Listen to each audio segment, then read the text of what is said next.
Hello students, आज हम द्वितीय पाठ बिलस्य वाणी न कदापि में श्रुता पढ़ेंगे। प्रस्तुत पाठ पंचतंत्र के तृतीय खंड से संकलित किया गया है, जो काकोलियकम के नाम से जाना जाता है। पंचतंत्र के रचयिता का नाम विष्णु शर्मा है और ये विष्णु शर्मा राजा अमर शक्ति के मूर्ख पुत्रों को नीति शास्त्र की शिक्षा देने के लिए की थी। यह ग्रंथ 5 खंडों में है, जिसे तंत्र कहते हैं। पंचतंत्र एक प्रसिद्ध कथा ग्रंथ है जिसमें अनेक कथाएं दी गई है। बीच बीच में शिक्षाप्रद श्लोक भी दिए गए हैं। कथाओं के पात्र प्रायः पशु पक्षी हैं। तो हम प्रारंभ करते हैं। हमारा द्वितीय पाठ बिलस्य वाणी न कदापि में श्रुता। बिलस्य का मतलब होता है गुफा। वाणी मतलब आवाज, न मने नहीं, कदापि मने कभी, कभी भी, में मने मेरे द्वारा, श्रुता मने सुना गया है। तो गुफा की वाणी कभी भी मेरे द्वारा सुना नहीं गया। शीर्षक आपको बड़ा विचित्र लग रहा होगा। जब हम इस पाठ को पढ़ेंगे तो इसकी कहानी को जब आप समझेंगे तो आपको इसका शीर्षक भी समझ में आ जाएगा। तो हम प्रारंभ करते हैं। कस्मिश्चित वने खरन खर नाम सिंह प्रतिवस्ति स्म। कस्मिश्चित वन में, किसी वन में, खरन खर नाम का एक सिंह रहता था। खरन खर ये सिंह का नाम है, ठीक है। सह कदाचित इतस्ततः परिभ्रमण क्षुद्रार्तः न किंचिदपि आहारं प्राप्तवान। सह कदाचित, कदाचित मतलब किसी भी समय, किसी समय वह, इतस्ततः इधर उधर, इतस्ततः ये अव्यय है, इसका अर्थ होता है इधर उधर। परिभ्रमण घूमते हुए, क्षुद्रार्थ भूख प्यास से व्याकुल, न मने नहीं, किंचित अपि का संधि विच्छेद हो जाएगा और किंचित प्लस अपि। यहाँ पर देखिए द जो है वो त में कन्वर्ट हो जाएगा। किंचित मने कुछ, अपि मने भी, कुछ भी। तो कुछ भी, आहारम मने भोजन, प्राप्तवान प्राप्त होना। अब यहाँ एक साथ देखिए इसकी मीनिंग। किसी समय वह इधर उधर घूमते हुए, भूख प्यास से व्याकुल घूमते हुए, उसे कोई भी किसी भी प्रकार का भोजन प्राप्त नहीं हुआ। ततः सूर्यास्त समय एकां महतीं गुहां दृष्ट्वा सः अचिन्तयत्, नूनम् एतस्यां गुहायां रात्रौ कोऽपि जीवः आगच्छति, अतः अत्रैव निगूढो भूत्वा तिष्ठामि इति। ततः तब सूर्यास्त समय, सूर्यास्त के समय, जब सूर्य का अस्त होने लगता है उस समय की बात हो रही है। तो तब सूर्यास्त समय एक बड़े से गुफा को दृष्टवा देखकर, दृष्टवा में यहाँ पर कत्वा प्रत्यय है। यहाँ पर देखिए दृश्य के साथ जब कत्वा प्रत्यय जुड़ जाता है, कत्वा करके सेंस में होता है, तो दृष्टवा हो जाएगा, मतलब देखकर। तो महती गुहां दृष्टवा, बड़े से गुफा को देखकर, सह अचिंत्यत उसने सोचा, नूनम निश्चय ही, एतस्यां गुहायां रात्रो को अपि, निश्चय ही इस गुफा में रात को अपि का भी संधि विच्छेद हो जाएगा। और इसमें देखिए कह प्लस अपि, मतलब कह मने कौन, अपि मने भी, कोई भी या फिर कुछ भी, कोई भी। तो यहाँ पर निश्चय ही इस गुफा में रात को कोई भी जीव आता होगा। अतः अत्रैव निगूढ़ो भूत्वा तिष्ठामि इति, अतः इसलिए अत्रैव, अत्रैव का भी संधि विच्छेद हो जाएगा आपका। छंद अत्र प्लस एव, अत्र मने यहाँ, एव मने ही, यहाँ ही। तो अत्रैव यहाँ ही, निगूढ़ो छिपकर, भूतवा होकर, तिष्ठामि इति, तो या इसलिए यहाँ ही छिप कर बैठता हूँ। एतस्मिन् अंतरे गुहायाः स्वामी दधिपुक्षः नामकः श्रृगालः समागच्छत्। एतस्मिन् अंतरे, इसी बीच में, गुहायाः स्वामी, गुफा का स्वामी, दधिपुच्छः नामक श्रृगालः समागच्छत्, सियार आया। तो इसी बीच में गुफा का स्वामी दधिपुक्ष नाम का सियार आया। तो यहाँ पर आपको 2 पात्र मिले। एक आपका खरन खर है जो सिंह का नाम है, दूसरा पात्र है जो गुफा का स्वामी है, वो है दधिपुक्ष जो सियार है, ठीक है।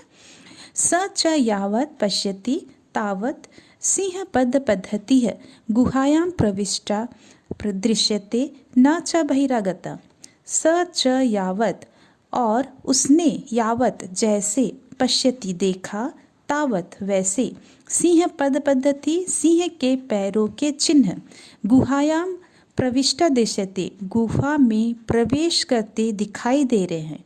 न च बहिरागता, बहिरागता बहि प्लस आगता हो जाएगा, न च और ना ही बाहर आते हुए, मतलब उसने देखा कि जैसे सिंह के पैरों के चिन्ह गुफा में प्रवेश करते तो दिखाई देते हैं और बाहर आते हुए नहीं। श्रीगाला अचिंत्यत, अहो विनष्टो अस्मि, विनष्टो अस्मि का संधि विच्छेद होगा आपका विनष्ट प्लस अस्मि, विनष्ट माने नष्ट होना, अस्मि माने मेरा, मेरा नाश होना। अब यहाँ पर देखिए, श्रीगाल अचिंत्य, श्रीगाल ने, सियार ने सोचा, अहो विनष्टो अस्मि, अरे मेरा विनाश हो गया, नूनम अस्मिन बिले सिंह अस्तिति तर्कयामि, निश्चय ही इस गुफा में सिंह होगा ऐसा सोचता हूँ। तत्किम करवानी, तो क्या करना चाहिए। एवं विचित्य, एवं मैंने इस प्रकार, विचित्य सोचना, विचिंत्य का मतलब होता है सोचना, तो इस प्रकार सोचकर, एवं विचिंत्य दूरस्थ रवम कर्तुम आरब्धः, दूरस्थ दूर से ही, रवम मतलब आवाज, कर्तुम आरब्ध का संधि विच्छेद हो जाएगा और कर्तुम प्लस आरब्ध, कर्तुम माने करना, आरब्ध माने प्रारंभ करना, तो प्रारंभ किया, क्या प्रारंभ किया मतलब इस प्रकार सोचकर, क्या सोचा उसने कि जरूर इस गुफा में कोई सिंह रहता होगा, कोई जीव रहता होगा, ऐसा सोचकर उसने दूर से ही आवाज करना प्रारंभ किया। भोबिल, अरे गुफा, किम न स्मरसि, क्या नहीं याद है, यन मया तव्या सह समयः कृतो अस्ति, यत् यदाहं बाह्यतः प्रत्यागमिष्यामि तदा त्वं माम् आकृष्यसि, यदि त्वं मां न आह्वयसि तर्हि अहं द्वितीयं बिलं यास्यामि इति। अब यहाँ पर कुछ संधि विच्छेद है। यहाँ देखिए, यन्मया का यत्मया हो जाएगा, यत् माने की, मया माने मेरे द्वारा, तो मेरे द्वारा। फिर आगे देखिए, कृतो अस्ति का कृतः प्लस अस्ति, कृतः माने किया जाना, अस्ति माने है, किया गया है।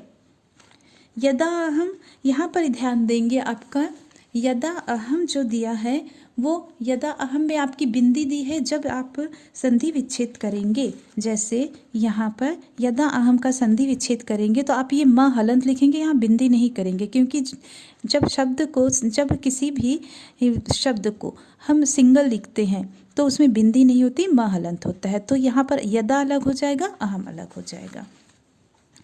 फिर इसके बाद देखिए आपका प्रत्यागमिष्यामि, प्रत्यागमिष्यामि का संधि विच्छेद हो जाएगा, प्रति उपसर्ग है ना, आगमिष्यामि, तो प्रति प्लस आगमिष्यामि, प्रत्यागमिष्यामि, लौट कर आऊँगा। फिर यहाँ देखिए, तदा त्वं माम आकृष्यसि, अब यहाँ तक की मीनिंग समझ लीजिए पहले। दूर से ही, इस प्रकार सोचकर दूर से ही वह आवाज करना प्रारंभ करता है कि हे गुफा, किम ना स्मरसि, क्या तुमको याद नहीं है, यन्मया कि मेरे द्वारा तुम्हारे साथ समझौता, समय का मतलब होता है समझौता, समझौता किया हुआ है कि यदि मैं बाहर से लौट कर आऊँगा, प्रत्यागमिष्यामि लौट कर आऊँगा, तब तुम मुझे पुकारोगी, आकृष्यसि का मतलब पुकारना, तो तब मुझे तुम पुकारोगी, मतलब वह कहता है गुफा को देखकर श्रीगालः, वो श्रीगालः का नाम क्या था आपका, दधिपुक्ष, तो वो दूर से ही वह समझ जाता है कि जरूर इसके अंदर कोई जानवर है, क्योंकि उसके पैरों के जो चिन्ह हैं जाते हुए दिख रहे हैं पर लौट कर आते हुए नहीं, इसलिए वह अपनी चालाकी का प्रयोग करता है और वह दूर से ही आवाज़ लगाता है और कहता है कि अरे गुफा, आज तो तुम मुझे नहीं पुकार रही हो, तुम्हारा तो मेरे साथ समझौता किया है कि जब भी मैं बाहर से आऊँगा तो तुम मुझे पुकारोगी। अत एतत् श्रुत्वा सिंह अचिंत्यत, अथ इसके बाद एतत् श्रुत्वा, यहाँ पर देखिए संधि विच्छेद हो जाएगा आपका, एतत् प्लस श्रुत्वा, यहाँ पर देखिए त जो है वो च में कन्वर्ट हो जाएगा और श्र में जो श है वो ये जो श होता है, आपका श्र जो है वो संयुक्त अक्षर है, इसमें श और र जुड़े हुए हैं ना, तो ये जो श है वो क्या बन जाते हैं, छ बन जाते हैं, और ये जो र है वो रेप बन गया है। ठीक है, तो एतत् श्रुत्वा, एतत् मैंने यह, श्रुत्वा मैंने सुनकर, तो यह सुनकर सिंह अचिंत्यत, सिंह ने सोचा, नूनमेषा गुहा स्वामिनः सदा सम आह्वानम करोति। नूनम एषा, इसका भी संधि विच्छेद हो जाएगा, नूनम प्लस एषा, नूनम मैंने निश्चय, ऐसा मैंने यह, निश्चय ही, तो निश्चय ही गुफा का स्वामी सदा सम आह्वानम करोति, निश्चय ही गुफा का जो स्वामी है हमेशा सम प्लस आह्वानम, यहाँ देखिए सम प्लस आह्वानम, सम आह्वानम मैंने बुलाना, तो सदा उसे पुकारता होगा, परंतु मद भयात न किंचित वदति, मद भयात का संधि विच्छेद हो जाएगा, मद प्लस भयात, मद भयात, और किंचित, यहाँ देखिए आपका किंचित है वो किम प्लस चित हो जाएगा, है ना। अब यहाँ पर देखिए, परंतु मद भयात न किंचित वदति, परंतु मेरे भय से कुछ भी नहीं बोल रहा, अथवा साध्वीदम उच्यते, साध्वीदम साधु प्लस इदम होगा आपका, यहाँ देखिए साधु प्लस इदम, साधु प्लस इदम है। अब यहाँ देखिए अथवा उचित ही कहा गया है, भय संत्रस्त मनसाम हस्तपादादिकाः क्रियाः प्रवर्तन्ते न वाणी च वेपथुश्चाधिको भवेत्, वेपथुश्चाधिको का संधि विच्छेद हो जाएगा, वेपथुः प्लस च प्लस अधिकः, और मैंने भवेत अलग किया। ठीक है, यहाँ पर अधिक चाधिको जो कि ओ की मात्रा है इसलिए यहाँ विसर्ग लग जाएगा और इसके साथ भवेत होगा। अब यहाँ पर मीनिंग देख लेते हैं। भय संत्रस्त मनसाम, भय से त्रस्त मन वाले, भय से डरे हुए मन वालों के, हस्त पादादि का, हस्त पाद, हस्त का मतलब हाथ, पाद माने पैर, तो हाथ पैर आदि की क्रिया प्रवर्तन्ते, प्रवृत्त नहीं होती, मतलब काम नहीं करती है। जो भय से डरा हुआ रहता है उसके हाथ और पैर सही काम नहीं करते हैं।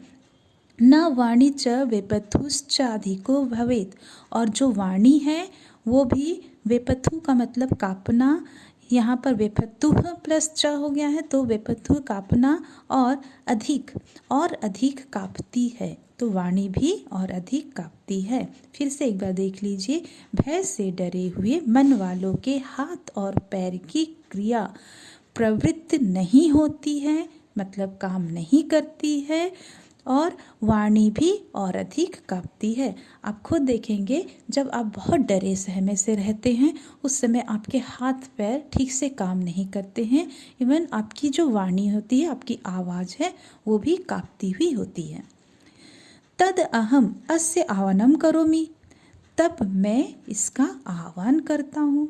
अब देखो ये कौन सोच रहा है, ये सिंह सोच रहा है ना, सिंह सोच रहा है मैं तो इस गुफा के अंदर हूँ और ये गुफा जरूर उसको पुकारता होगा, लेकिन मेरे डर से वह उसे नहीं पुकार रहा है, और मान लो यह पुकार भी लेता है तो इसकी वाणी कांपती हुई होगी, और यह इसकी वाणी कांपती हुई होगी तो ये वो समझ जाएगा कि जरूर अंदर कुछ है। तो तब अस्य आह्वानम करोमि, तद अहम, तब मैं आह्वान, अस्य इसका आह्वान करता हूँ, इसको पुकारता हूँ। एवं सह बिले प्रविश्य, एवं इस प्रकार वह बिल में, गुफा में प्रवेश करते ही मैं भोज्यम भविष्यति, मेरा भोजन हो जाएगा। इत्थम विचार्य सिंह सहसा श्रृगालस्य आह्वानम अकरोत्। इत्थम विचार्य, यह सोचकर सिंह अचानक ही शियार को बुलाता है, पुकारता है। सिंह से उच्च गर्जन प्रतिध्वनिना सा गुहा उच्चैः श्रृगालम आह्वयत्। सिंह से उच्च गर्जनम प्रतिध्वनिना, सिंह के उच्च गर्जन से प्रतिध्वनित सा गुहा, वह गुफा उच्च जोर से सियार को पुकारता है। मतलब सिंह के उच्च गर्जन से प्रतिध्वनित वह गुफा जोर से सियार को पुकारता है। जब सिंह गुफा के अंदर आवाज़ करता है तो उसकी आवाज़ ऐसी ही बहुत गूंजने वाली होती है, और जब गुफा में आवाज़ कर रहा है तो और भी डरावनी लगने लगी। तो वह गुफा और जोर से आवाज़ करता है। अनेन अन्य अपि पशुः भयभीता अभवन्। अनेन इससे दूसरे भी जो पशु हैं भयभीत हो गए। श्रीगालो अपि ततः दूरम पलायमानः इमं पठत्। श्रीगालो अपि सियार भी ततः इसके बाद दूरम पलायमानः दूर भाग गया, और इमं पठत और यह पाठ पढ़ने लगा। तो सियार भी क्या किया, वहाँ से दूर भाग गया और ये पाठ पढ़ने लगा। अनागतम यह कुरुते स शोभते स सोच्यते यो न करोत्यानागतम वने अत्र संस्थस्य समागता जरा बिलस्य वाणी न कदापि में श्रुता। अनागतम का संधि विच्छेद आपका हो जाएगा अन प्लस आगतम, अनागतम। ठीक है, अनागतम का मतलब होता है जो आने वाला जो दुख होता है।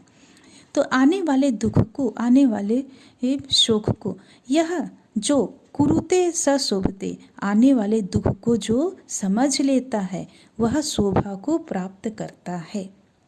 स सोच्यते यो ना करोत्य अनागतम, जो नहीं सोच पाता, मतलब यो ना जो नहीं सोच पाता, क्या नहीं सोच पाता, आने वाले दुख को जो नहीं सोच पाता उसे शोक करना पड़ता है।